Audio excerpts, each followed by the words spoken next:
Je vous salue, vous tous, et vraiment, merci de toujours suivre les messages et les conseils que nous donnons sur cette chaîne. Et cette chaîne cherche à promouvoir, c'est-à-dire mettre des personnes en Christ enflammées. Dans les jours à venir, selon que Dieu fera grâce, on sera assis avec des versets bibliques à l'appui. Mais pour l'instant, je fais des vidéos pas très longues, c'est pourquoi j'ai fait un effort d'aller un peu plus vite pour pouvoir nous permettre de bénéficier et surtout de parler des sujets très très importants.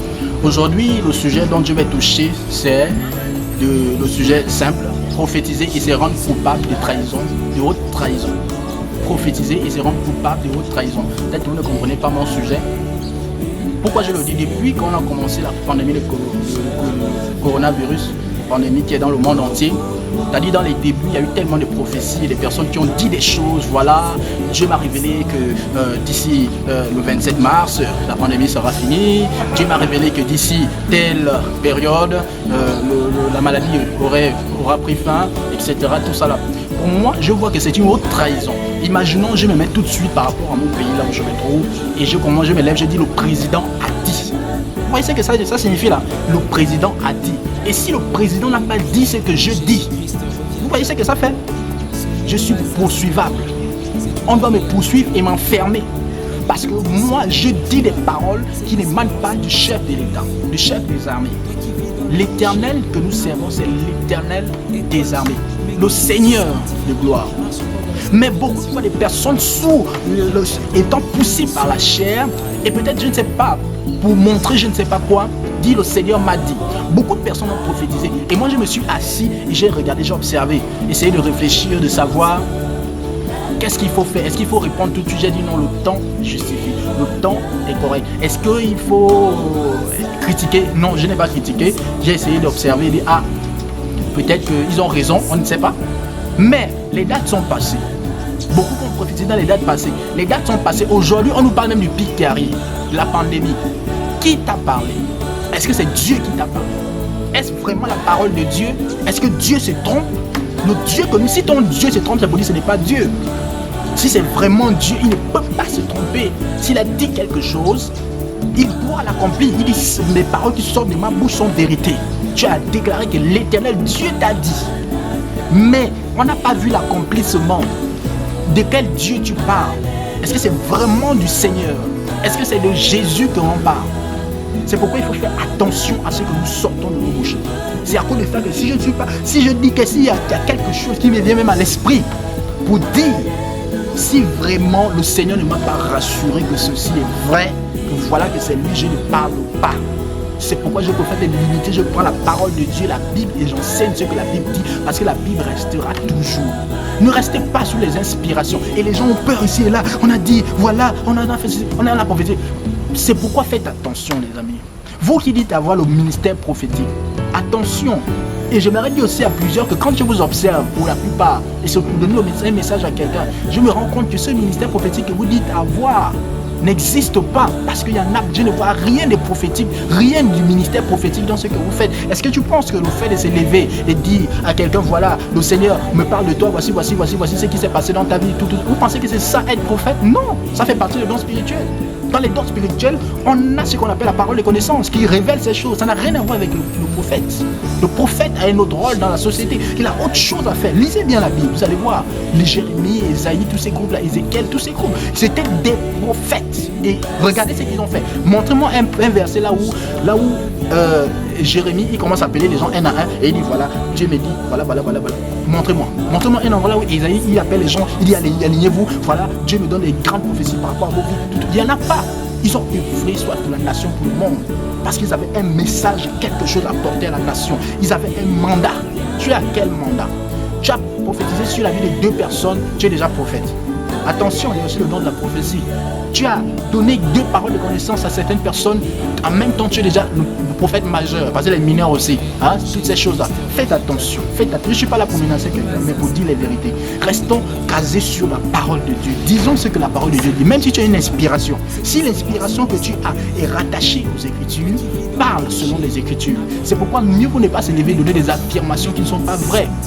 Il y a ceux-là qui ont crié, ah voilà, oh non, l'antichrist va venir, l'antichrist est déjà là dans le monde, et c'est la marque de la bête qui est là. C'est pourquoi la pandémie est là, on veut déjà faire le nouvel ordre mondial. Attention, C'est archi faux, si on lit dans la Bible. Parce que l'Antichrist ne viendra que lorsque l'Église sera enlevée. Si l'Antichrist est dans le monde, il est déjà venu dans le monde, c'est pour dire, toi tu as raté l'enlèvement. Mais étant donné que nous attendons toujours l'enlèvement, rassurez-vous, l'enlèvement n'a pas encore eu lieu, comme nous attendons toujours l'enlèvement, donc l'Antichrist n'est pas encore là. Toutes les machinations qui se passent dans le monde, ce sont que des bruits. Ça ne sert à rien. Ne paniquez pas, Église. Marchons ensemble. Le Seigneur nous attend quelque part. Ne te rends pas coupable de haute trahison vis-à-vis du Seigneur. Ne dis pas ce que Dieu n'a pas dit. Parce que tu veux montrer que tu es le prophète. Parce que tu joues sur les suppositions. Et si jamais ta supposition marche, en même temps tu te lèves, tu dis j'avais dit. Aujourd'hui, beaucoup de personnes parlent dans le 11, du 11 au 14, il y aura quelque chose qui va se passer. Attention, faites attention. Beaucoup de personnes disent le Seigneur m'a dit, le Seigneur m'a dit. Lisez vos Bibles et restez tranquilles. Arrêtez-moi vos choses là. Arrêtez toutes ces choses là. Vous n'avez rien à prouver. Vous n'avez rien à dire qui n'a pas encore été dit dans le monde. Dieu, dans l'Ecclésiaste, on nous dit qu'il n'y a rien de nouveau sur la terre. Vanité des vanités. Il n'y a rien de nouveau. Tout ce qui est sous le soleil a déjà existé. L'homme le plus riche a déjà existé. L'homme le plus fort a déjà existé. L'homme le plus rapide a déjà existé. L'homme le plus... C'est-à-dire que le monde, en fait, c'est comme si c'est une répétition. Une répétition. C'est pourquoi reste tranquille dans ton coin. Sois enfant de Dieu, apporte la pierre que tu peux apporter à l'édifice pour construire l'église, édifier la nation, changer la société. Oui, apporte ta pierre, mais ne cherche pas à mentir les gens parce que tu veux simplement montrer que tu as quelque chose. Tu n'as rien, mon frère, rien du tout. Rien du tout. Le Seigneur vient te prouver par coronavirus que cette affaire que tu fais te crier partout, moi je guéris les gens, tu ne peux guérir personne. C'est Dieu qui guérit, c'est Jésus qui guérit. Il veut te montrer maintenant. Toi qui dis que tu sais guérir les gens là, guéris maintenant, on va voir les gens des coronavirus. Toi-même tu te caches, non? Tu ne portes pas le masque. Distance de sécurité. Moi qui parle même là, si je viens pour te saluer, tu vas me saluer. Tu as connu mon point, n'est-ce pas? Tu vas dire que voilà, je vais te donner mon corona. Ah, moi je n'ai pas coronavirus en tout cas. Jésus me protège et je suis heureux. Je sais pourquoi. Je suis là pour interpeller mes frères et sœurs. Ne vous laissez pas emporter par les gens qui disent l'Éternel m'a dit. Non. Regardez la Bible, même s'il a dit l'Éternel m'a dit, qu'est-ce que la Bible dit par rapport à ce qu'il a dit? Si la Bible confirme ce qu'il a dit, appuyez-vous sur la parole de Dieu. Si la Bible infirme ce qu'il a dit, rejetez cela, envoyez cela ailleurs. Si je te conseille aujourd'hui, lis la parole de Dieu. Depuis qu'on a commencé coronavirus, moi j'ai commencé récemment à lire la Bible. J'ai commencé à lire la Bible pour pouvoir, parce que moi j'ai une ambition, c'est-à-dire même, j'ai envie même, selon que Dieu fera, sauf si le programme de Dieu change vis-à-vis de ça, par rapport à ce que j'ai senti de vouloir faire, parce que j'ai commencé à lire la Genèse, tout ça là, c'est pas facile, mais j'ai envie de terminer pendant cette pandémie, de lire toute la Bible encore, c'est-à-dire lire, c'est ce que tu dois faire, c'est un exercice, tu lis toute ta Bible, tu lis comment Genèse, et si tu revois encore les histoires un peu, tu vois, tu lis la Bible, tu finis la parole de Dieu, tu lis toute la Bible, voilà, c'est ton passe-temps maintenant, que de suivre seulement les films, etc. Lis la Bible, médite là, écris des messages, Saint-Esprit, Dieu te demande de faire. Fais ce que Dieu te demande de faire. Nous voulons activer un feu parmi les gens en disant voilà, Jésus il est là.